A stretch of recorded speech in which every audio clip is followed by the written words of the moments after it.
to In the Arena. I'm your host, Representative Mindy McAlindon. Today in the Arena, we're joined by Brian-Armas. He's a proud Arkansan, Justice of the Peace in Benton County, and he's a candidate for Arkansas House of Representatives. Brian's story is shaped not only by his work here at home, but also a powerful family journey, one that begins with his family's path to America and search for freedom and opportunity. We'll talk about his background, why he's stepping into the race for House of Representatives, and how his family's experience has shaped his understanding of freedom in government. Brian, welcome to the program. So Brian, for listeners who may not be familiar with you or might be meeting you the first time, can you just share a little bit about your background? Sure. So my name is Brian-Armas. Obviously, you said it already. I'm a Justice of the Peace. This is my third term here in Benton County, Northwest Arkansas. I've been married to my wife, Kara, for 27 years. We have 6 children. We have 8 children, 6 grandchildren, 1 on the way. And I hail from the state of Texas, where I grew up. But we've been in Arkansas now about 26 years. So the bulk of our marriage, we've been here. So that's kind of the background, the family background. Is that okay? Yeah, it's perfect. So give me a little bit of understanding of what made you want to run and get involved with public service to begin with. Yeah, so kind of a crossroads, I would say, of gaining knowledge about local government and my faith. So Kara and I, back in 2015, decided to leave. We were actually did a short stint in Rogers with a POA in a neighborhood, and we bought a small farm, 16 acres out here in the county in Pea Ridge. And as we were starting to homestead that, we started with a garden, and then we moved to a shop, and then did things like that. We realized just how much red tape there was in the county, which was a little odd. Growing up in the county in Texas, you kind of move out to the country to be left alone, and this seemed to be very different from that.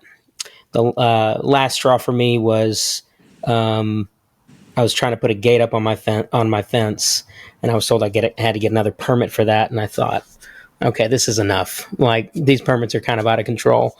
At the same time, I'd been talking to Joel Edwards and Pat Adams, who were at the time JPs, and they informed me about how Benton County was the only county in the state that did this. And Pat pretty much convinced me to take his place on the quorum court or to run for that seat. And so I did, and I did so. I did have a challenger, as you remember, and won that race. But that was kind of a mixture of those two things. As where it also, another part of that was my faith.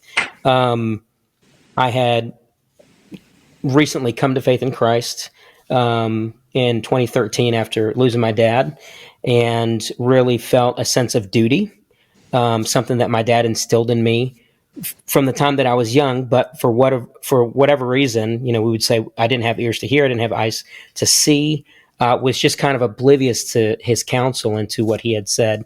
And one day, all those things, just like the gospel started firing on all cylinders for me one day, so did my sense of duty and understanding that that's what I should be doing as a Christian, is being more involved in local government.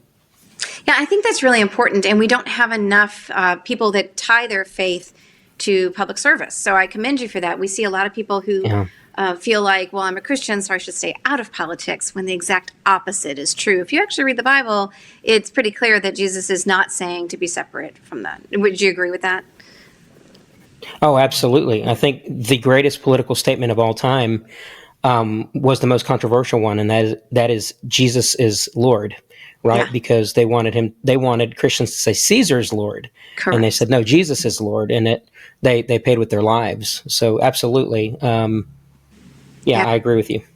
Well, and if we truly do believe that, the Bible is it's not just the story of Jesus and the faith, and what, the reward that we have in his believing in him, but it's also a kind of a guidebook of how we live, right? It talks a lot about issues of the day. It talks about marriage. It talks about gender. It talks about imprisonment and punishment. And it really is kind of a guidebook for how we can live. And so I think that we do have to kind of live that out and be in the public square. So thank you for doing that.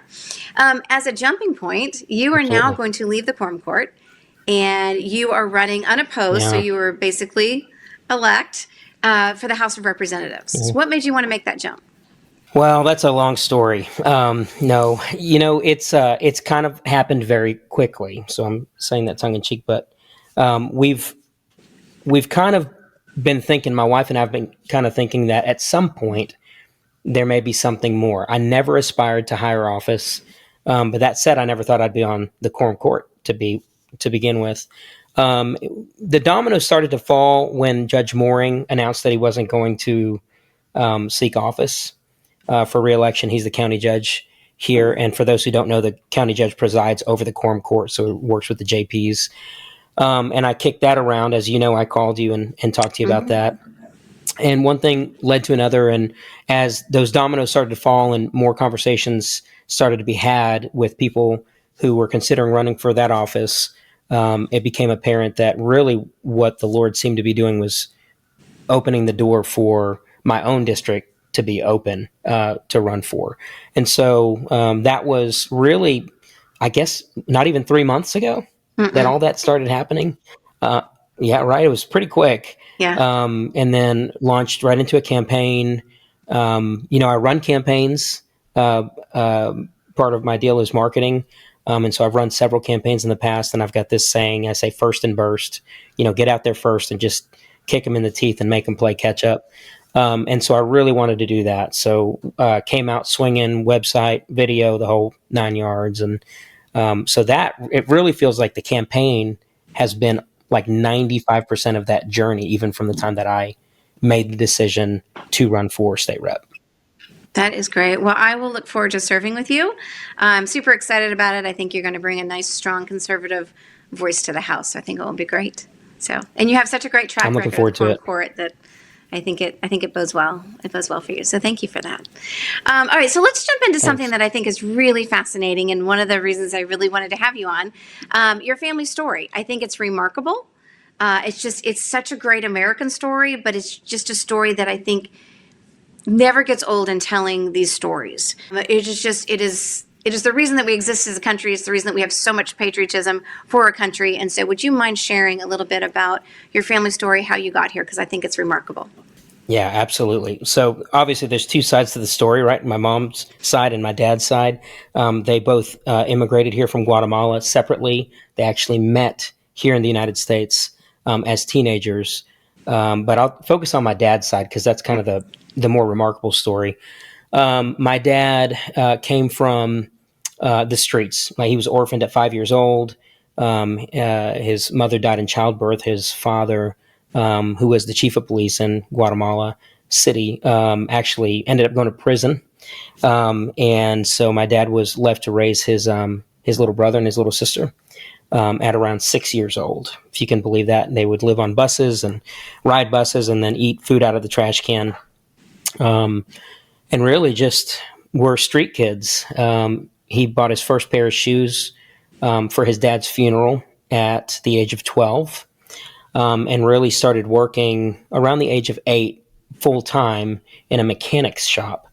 And by the time he was 15, 16, he had 3 attempts on his life. His brother, his older brother, half brother, was very vocal about politics. Obviously Guatemala at that time, and still is to some degree, a war-torn country, third world, lots of corruption. So he was pretty vocal about that. He was captured just a few weeks before my father came to the United States, tortured, set on fire, bones broken, that kind of thing, ultimately murdered for being outspoken about his political views. And it was actually at his funeral that my father got word that he was going to be given or granted asylum to come to the United States. So he and his brother were able to immigrate to the United States with asylum. So when I hear, people talk about, well, I need asylum, I have a very narrow view of that, because it's like, hey, I get that exists, but at the same time, I don't think you're saying what my reality or my dad's reality has been, who really was, in fear for his life. But the United States granted him that, and as a result of that, my dad became an immediate patriot. My dad loved this country. He's been gone for 13 years now, But, very seldom did you see my dad without a, just these ugly ties with the American flag, but like this huge bald eagle, that kind of thing, or a Yeah, leather jacket with a bald eagle. it's He awesome. lived out his faith and he lived out his patriotism. And he came here and made his way, was a small business owner, met my mom, married her, obviously, and together they built several businesses, and had 3 kids, and eventually made their way from Boston, Massachusetts, down to East Texas, which is really where I was raised, and just had a great life, good middle class life, hardworking, did all of that, but more than anything, he was a pastor, and he was a patriot, and that's really the story of my life, right? He's really instilled all that in me. That is such an amazing story, and it does give you a very unique and powerful perspective on the opportunities in America, what it means to be an American. I can't imagine what it's like for you and your family as you celebrate even just the 4th of July, what that looks like and what that means to your family. So tell me a little bit about Oh your yeah. mom's side of the family. Yeah, so mom, that was a tough one too. My oldest uncle on my mother's side, he actually came to the United States with his wife first, and then they brought his mother over, my grandmother. But she came, and I don't have a lot of the details there. I should know more. I'll learn more.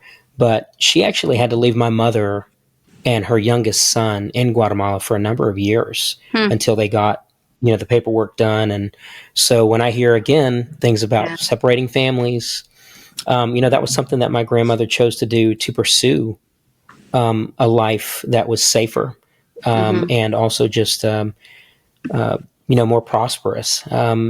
I think I can't imagine being away from my children for a number of years, especially I think they were like 11 and 6 at the time.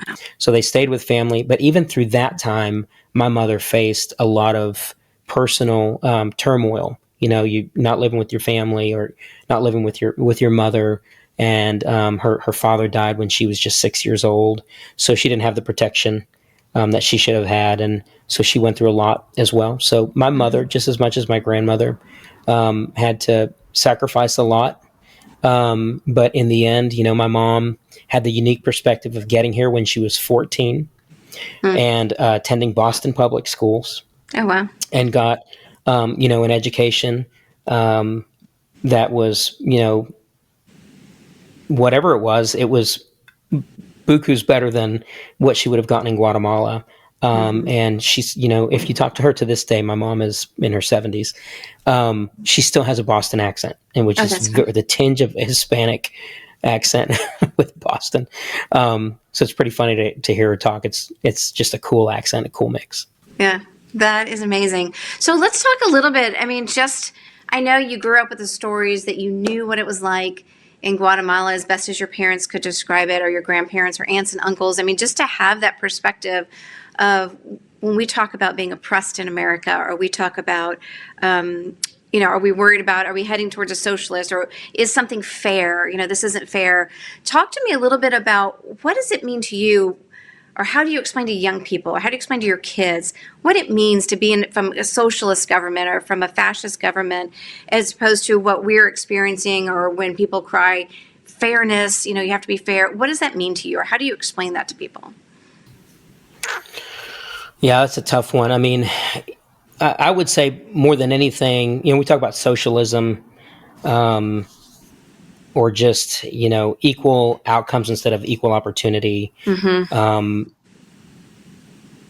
one thing you can go read about. My last name is involved in some of this. The redistribution of the banana fields and all that happened in the 50s, Mm-hmm. which was under a socialist regime, and the threat of that, and the U.S. having to get involved and all of that. Thomas Sowell, I think, is the one that talks about how you're smiling. I know, right? We're just Yeah. Thomas Sowell fans. Yeah.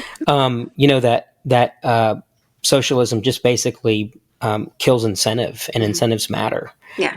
It drives people, and for me, for my dad, coming from a place where he really was not allowed to thrive, he could just do the bare minimum to feed himself, right, and to feed his siblings. to coming to somewhere where he could thrive. Well, he wanted to thrive, and those incentives is really what drove that. Hey, if you work hard, then you can excel in life, and for there not to be a ceiling there for him. And I think that's the part that I don't really hear too much about, is when you talk about just everyone being on the same playing field. Mm-hmm. The one thing, again, this is another Thomas Sowell thing. They're all coming from all directions, all these thoughts, but there has to be this huge government to sustain that. Obviously, I'm going to be for limited government, right?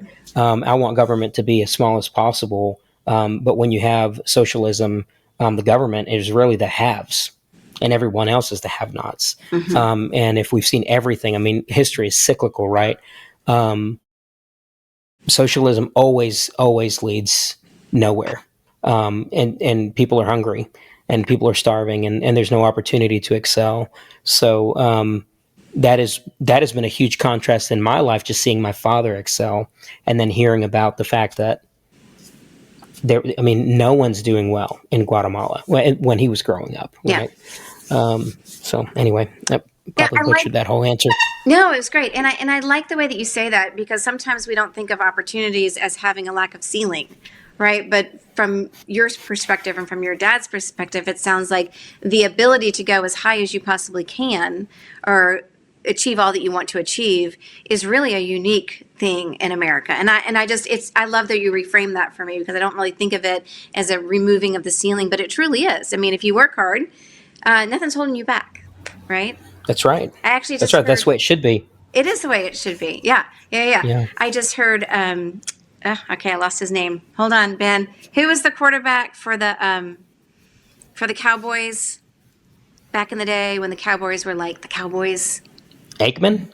Troy Aikman, thank you. Yes. So I just heard Troy Aikman actually talking about that at an event for the veterans, where he was saying his dad always said to him, there's nothing you can't do if you work hard enough, right? And what an amazing place to live. And that's probably a dream that your dad never had growing up. Like, that was not even a thought that would have entered his mind. It was more, right, how am I going to eat today? How am I going to feed my siblings? How am I going to take care of them? No, and I mean, along that same lines, one I've got these lines that just my dad said over and over, and I live by them now, and my kids say them now. But one of them was, my dad told me, don't ever let anyone tell you that you can't pull yourself up by your own bootstraps. You know what I mean? That if you put your mind to something, you can accomplish it. And really, that's why, when all this wokeism started hitting, several years ago, I was like, don't come to me and tell me that I need you to tell me that I'm oppressed, or that I need help. I need a leg up in order to succeed. Yeah.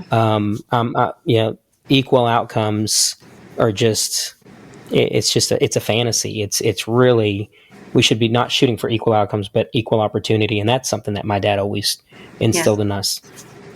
No, you're right. And equal outcomes is socialism. It's just a prettier way of saying socialism. And the biggest lie is that socialism works, we just haven't done it the right way yet. And that's not true. It always ends, as you said, with people hungry, and worst case scenario, lots of people who lose their lives over it, as we've seen over time through history.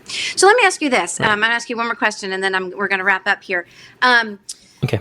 What role, as you move into kind of a state role, what role do you think government should play in ensuring freedom and opportunity without going to overreach, right? We don't want to slip into that slippery slope. And I find it a very hard balance of what should the government do to ensure these things without stifling them. Does that make sense? Yeah. So this is going to sound weird, but everything I'm going to do in politics or in office are always going to be guided by biblical principles. So my lens that I look through is a biblical one. I mean, Scripture tells us that the government really has two major functions, right? To punish the evildoer and to honor those who do good, and basically look after the welfare of the innocent, and who they've been charged with to care for. We have oh goodness, I don't know how to say this. We have a government perpetuates government, like it just constantly wants to get larger, right? And we even see that at the county level. On one side, we have a neighbor who says, I don't want this to go across the street from me, and I want government to protect me from that. But that comes at the expense of the government also being able to tell you what you can and cannot do with your own property. Anything that you can do to protect the freedom of or the rights, I should say, the property rights of property owners, for example, is the right thing to do, rather than over-regulating or regulating someone to death, where either A, they can't afford it, right, or B, they're too overwhelmed with all the regulation to even start. And I say I'm a very capable person, right?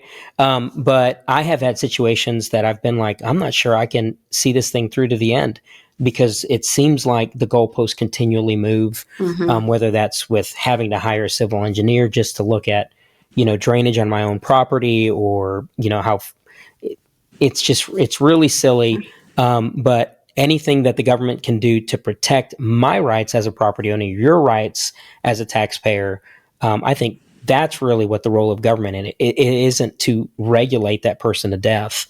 I don't know if that answers your question or not. Yeah, no, it's great. And I agree with you. It is really difficult to start businesses. It's difficult to improve homes or improve property because it is so cumbersome.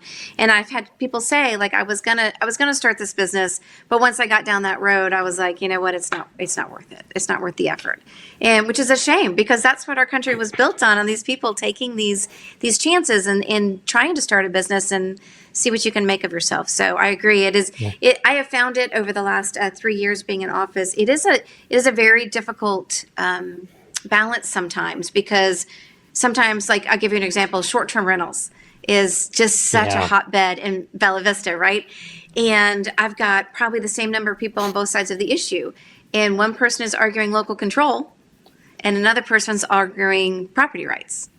And you go, well, which right's stronger? And where does the state come in? Why should the state come in to these issues? And so it's just an interesting balance to kind of go, what are we going to do with these issues? And how do we not squelch innovation and squelch people's ability to live how they want to live, where they want to live?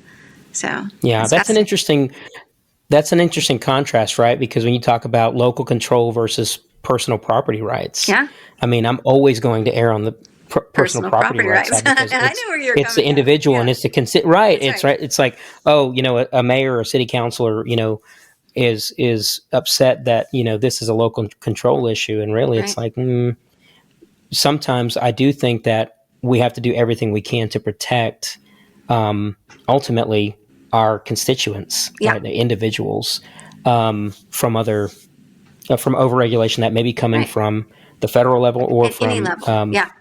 At any level. Yeah. Well, and I will say, just a complete aside, but I think property rights, being the ability to own your own property, right, is just an amazing, unique, it's not unique to America, but it is one of the things that makes America so unique and so prosperous, is that you do have the ability to own property, and which would take us into a property tax discussion. I was about to say, kinda. I like kinda. Yeah, I like you enough to leave it there for a different day to talk about property taxes, because that is one of my big bugaboos. Is you never do actually own your own property with property taxes like that. So.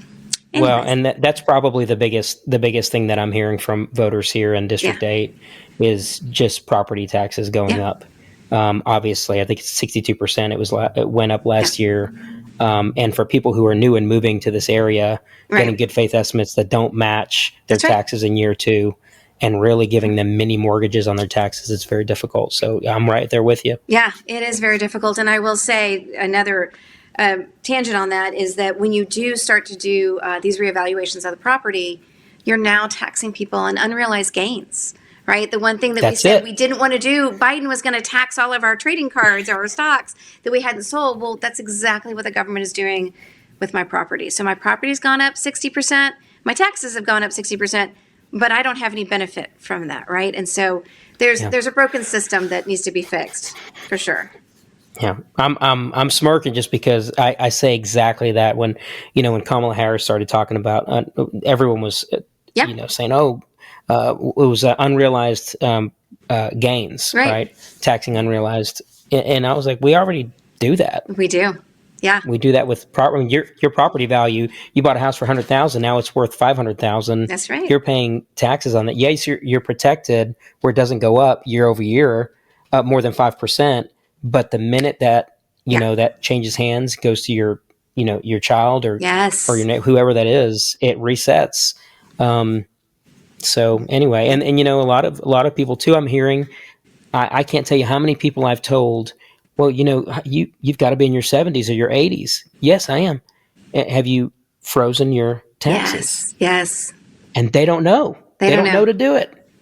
Yeah. And it's not automatic. It should be automatic, actually. We shouldn't be. It should be. We should talk about that. I mean, you and I both know. Everyone's busy. People don't have time to follow new laws. And I mean, it'd be great if they could keep up with everything, but it's hard enough for you and me to keep up with everything, and it's our job.